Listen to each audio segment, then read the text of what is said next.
Transmission line તથા ટાવરના જમીન અસરગ્રસ્તોને નુકસાન પેટે જમીનની બજાર કિંમતના 2 ગણું વળતર ચૂકવાશે। ભુજ ખાતે પ્રભારી મંત્રી શ્રી કાંતિલાલ અમૃતિયાએ કચ્છ જિલ્લાના ખેડૂતો સાથે પરિસંવાદ વિશેષમાં ટ્રાન્સમિશન લાઇનો નાખતી વખતે રાઇટ ઓફ વે કોરિડોર અને ટાવર આધારિત વિસ્તારની જમીનના વળતર સંબંધી અસરગ્રસ્તોને ન્યાય વળતર મળી રહે તે માટે રાજ્ય સરકાર દ્વારા ઘડાયેલા નવા નિયમો તથા અદ્યતન માર્ગદર્શિકા અંગે ખાસ સમજ આપી હતી।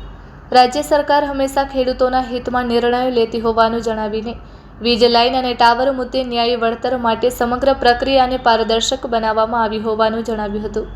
કચ્છ જિલ્લા પ્રભારી મંત્રીશ્રી તથા શ્રમ કૌશલ્ય વિકાસ કાંતિલાલ અમૃતિયાએ સ્મૃતિવન ખાતેના પરિસંવાદમાં ખેડૂતોને રાજ્ય સરકાર દ્વારા બહાર પાડવામાં આવેલી નવી માર્ગદર્શિકા અંગે વધુમાં જણાવ્યું હતું કે ટ્રાન્સમિશન લાઇન તેમજ ટાવર ઊભા કરતી વખતે જમીન અને વૃક્ષોને થતા નુકસાનના વળતર અંગે નવી સંકલિત અદ્યતન માર્ગદર્શિકા રાજ્ય સરકારે અમલી કરી છે, જેમાં પારદર્શક અને ગતિશીલ નિર્ણયો લઈ શકાય તે માટે માર્કેટ રેટ કમિટી દ્વારા નિર્ધારિત જમીનની બજાર કિંમતના 200% એટલે કે 2 ગણું વળતર જમીન અસરગ્રસ્ત કે ખેડૂતોને ચૂકવાશે।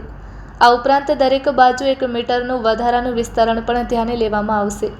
જ્યારે કોરિડોરના સંદર્ભમાં માર્કેટ રેટ કમિટી દ્વારા નિર્ધારિત જમીનની બજાર કિંમતને ધ્યાને લઈ ગ્રામ્ય વિસ્તારમાં 30%, શહેરી વિસ્તારમાં 45% તેમજ મહાનગરપાલિકાઓમાં 60% દરે ચૂકવણી કરાશે। તે સાથે ફળાઉ ઝાડ તથા અન્ય વૃક્ષ તથા પાક સંબંધી નુકસાનમાં લાગુ કરેલા નિયમ મુજબ વળતર અપાશે।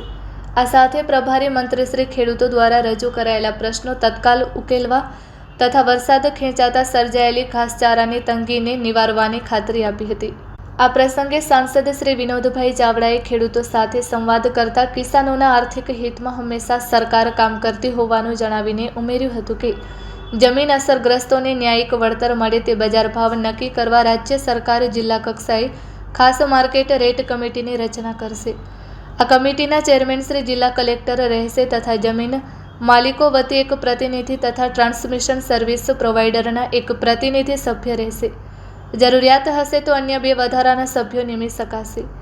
આ કમિટીમાં 3 જમીન મૂલ્યાંકનકારોની પણ નિમણૂક કરાશે, જે પૈકી એકની નિમણૂક જમીન માલિકો કરશે, એક કંપની દ્વારા અને એક જિલ્લા કલેક્ટર શ્રી દ્વારા કરાશે।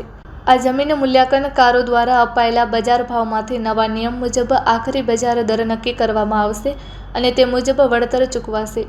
પરિસંવાદ વિશેષમાં કચ્છ કલેક્ટર શ્રી અનિલ રાણાવસિયાએ વીજ ટાવર તથા કોરિડોરના વળતર મુદ્દે રાજ્ય સરકારના નવા પરિપત્ર અંગે ઊંડાણપૂર્વક સમજ આપી હતી। તેમણે વધુમાં જણાવ્યું હતું કે ખેડૂતોને એડવાન્સમાં વળતર ચૂકવીને ત્યારબાદ જ કામગીરી કરાશે। આમ રાજ્ય સરકારે ખેડૂતોના હિતની ચિંતા કરીને નિર્ણયો અમલી કર્યા છે।